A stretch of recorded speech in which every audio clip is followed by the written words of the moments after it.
La méditation du jour a pour titre « Le Dieu qui nous comble de bienfaits ». Que je bénisse le Seigneur, que je n'oublie aucun de ses bienfaits.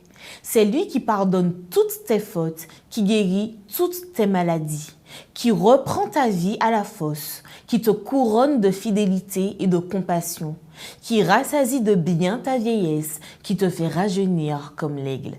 Psaume 103, les versets 2 à 5. Notre Dieu est pure bonté, et cette bonté l'amène à nous combler de bienfaits, qui nous sont essentiels à la plénitude humaine.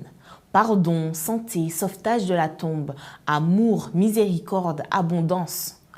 Lorsque nous lisons ces paroles, il est clair dans notre esprit que Dieu est infiniment compatissant et miséricordieux, bon avec ses enfants, et que nous dépendons de lui pour tout ce qui concerne notre existence. Dieu pardonne tous nos péchés, et tout veut dire tout. Spirituellement parlant, c'est ce dont nous avons le plus besoin. Le péché est pour nous un fossé impossible à combler. Et le pire, c'est qu'il nous sépare de Dieu. Mais le Seigneur nous tire de ce fossé et nous pardonne pour que nous ne soyons jamais plus esclaves du péché. En plus de ce besoin de pardon que Dieu satisfait à profusion par le Christ, il satisfait aussi nos autres besoins. Quelle bénédiction, puisque nous consacrons une bonne partie de notre vie à chercher le moyen de satisfaire nos besoins matériels. Beaucoup finissent par ailleurs par placer les choses matérielles là où nous devrions placer Dieu.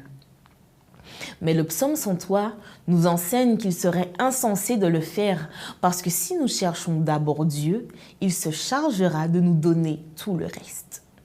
Enfin, Dieu apparaît là aussi pour satisfaire nos besoins émotionnels.